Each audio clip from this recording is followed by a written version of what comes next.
what it means when you send a text. They have their phone on them. Maybe you even see the read receipt pop up. But the reply doesn't come. You watch hours or even days slip by in silence. In a world where everyone is constantly glued to their screens, it's easy to spiral in that empty space. You wonder if you did something wrong, or if they're just losing interest. We usually assume a late text is a deliberate slight, a clear signal that they just don't care. But psychology suggests that taking hours to reply might actually mean something entirely different about how their brain processes communication and manages stress. Delayed texting is often a deliberate way to manage mental bandwidth, rather than a sign that someone is ignoring you. To understand why this assumption feels so convincing, we have to look at how relationships start. Early on, people often reply instantly. This fast pace signals enthusiasm, and research shows that quick response times make us feel a strong sense of social connection. We feel like we are truly clicking with someone. But this creates what psychologists call the baseline trap. By replying immediately in the beginning, you establish an unspoken expectation of constant availability.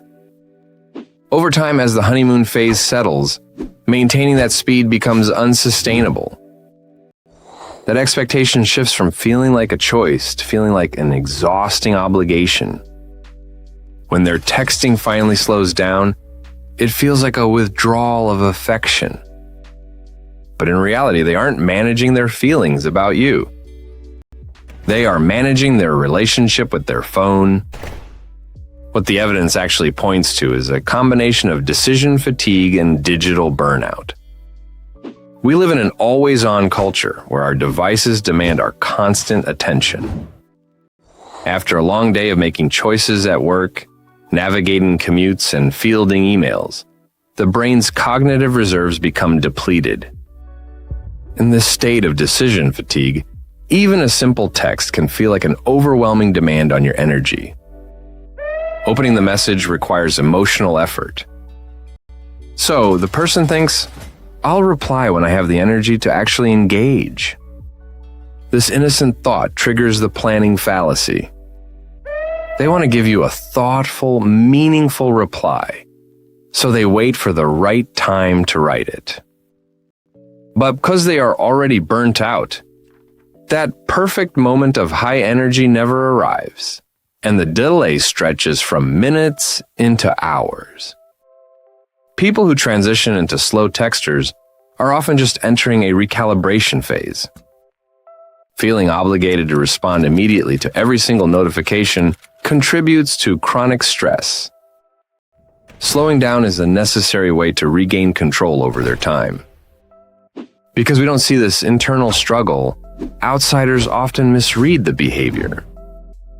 If someone takes hours to reply, we assume they are playing games, asserting dominance, or being disrespectful. But while fast replies signal social connection, slowing down is often a necessary recalibration. It's a preservation tactic to protect their own peace, not a personal rejection of the person texting. However, it is important to hold the nuance here. Slow texting isn't always a conscious, healthy boundary.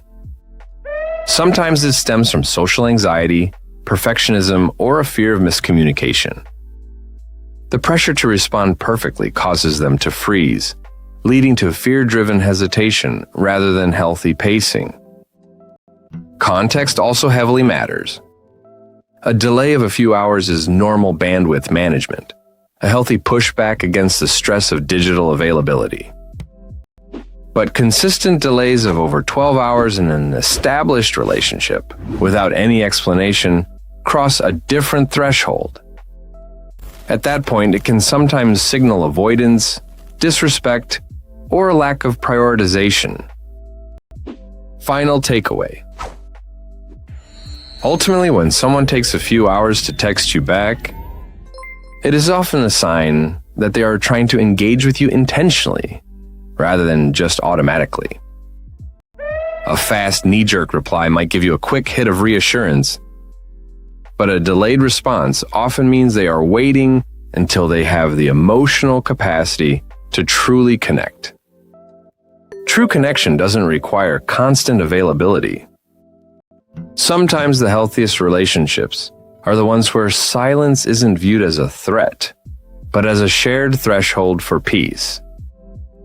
People judge the signal, they miss the tension,